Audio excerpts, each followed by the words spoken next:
Welcome back to Barnes Automotive Design. This will be the compression mold that we're using today. It's my design, so I want to make a shift ball, but I don't want it to be like the standard, round or teardrop style that you see. So, and I also want it to be forged carbon. So I didn't see one online, so that's why we're gonna make one. I kind of went through a couple different design iterations before I was able to come up with one that, felt good in the hand.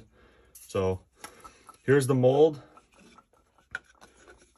It's a split body mold with a drafted compression portion on the top. This slug, there's draft on it, so I'll be able to take it out after. But that'll be clamped in there like that. There'll be a block supporting underneath, so when this is pressed in, it won't push out. I have a background in plastic injection molding, and I have yet to do compression molding or forged carbon, as people kind of debate over what it should be called. So let's get going. Okay, now we're going to go ahead and assemble the mold. Got filleting wax on the threads.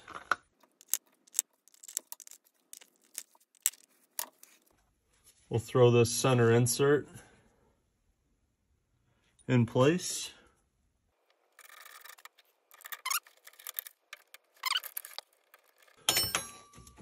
So there you have it. We're all bolted together. You can see I incorporated pry slots. So once we're molded up, I can, take all the bolts out and pop the mold apart to get our perfect part out, hopefully. So now I'm going to, get the resin and chop towel measured out at the scale. And I'd like to go over the volumes and weights for the carbon and resin. So turn our scale on. I don't believe you'll be able to see the numbers, but I'm going to go over them here.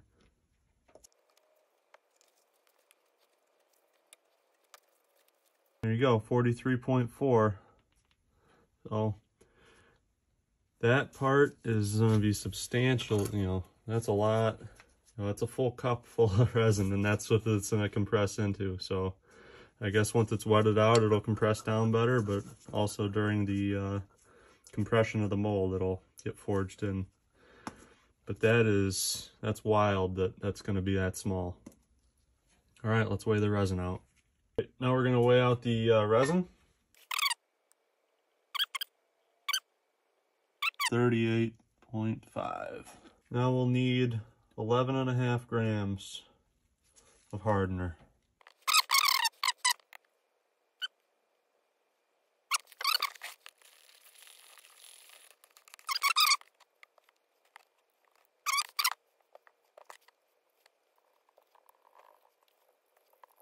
Get the rest of the carbon in there.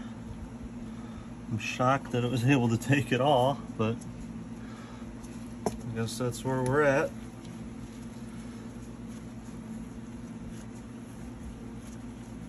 We'll work it down in there, try and get as much wet out as possible.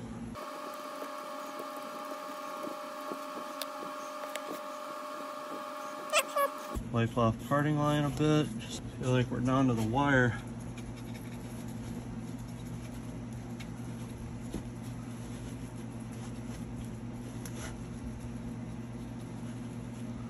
Okay. Change my gloves real quick. Let's get this clamped up. I'll bring you guys into the vise once I get it clamped up, but for right now I feel like I'm in a rush, so we're just gonna go for it. Adding pressure ever so slightly to kind of let the resin do its thing. There is resin squeezing out. First impressions of doing forged carbon, or compression molding as some call it. I'm pretty pleased so far. We're still getting resin dripping out, kind of bubbling in spots, kind of looks cool. But I was able to get all the carbon in there that we weighed out that we needed, and all the resin. I think next time I might want to use a little bit more resin just to have that extra amount to work with, because the top fibers towards the end it was kind of getting tight as far as like getting them wetted out as much as I would kind of wanted them to. I think once the mold started compressing, I think we'll be okay there. It seems pretty good. It took quite a bit of force to get the mold to close. I'm glad I ended up using the bench vise rather than like cant twist clamps or C-clamps, just because, you know, I can get a lot more force, but also a little less finicky than, you know, twisting a bunch of clamps. There is a bigger project that I want to do in the future that I think I'll have to kind of rethink how I compress the mold, just because it's a bigger, larger part, and well, that'll be interesting. But I guess let's wait 24 hours and kind of see where we're at and see if we got a complete part or if this was a complete fail. Okay, we're back here 12 hours later. Mold looks good. We got a little bit of indentation just from the vise jaws.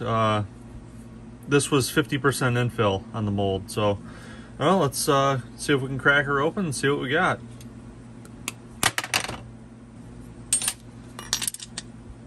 I think I can do this a little faster with something else. Hold on. That should do the trick.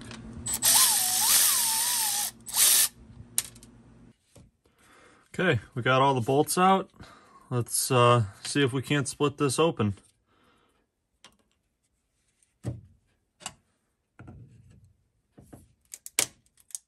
Wow, it's split easy. Look at that. All right, let's see if we can't get this out of the mold the rest of the way. Wow, that release wax really works good. All right, guys, I got it out. It looks pretty cool. I was about to swear there.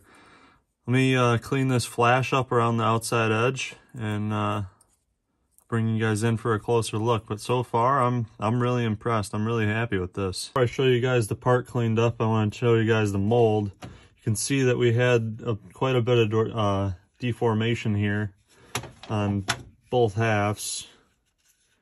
Kind of right where that, right where this block kind of seated in. And you can see on this one it happened too.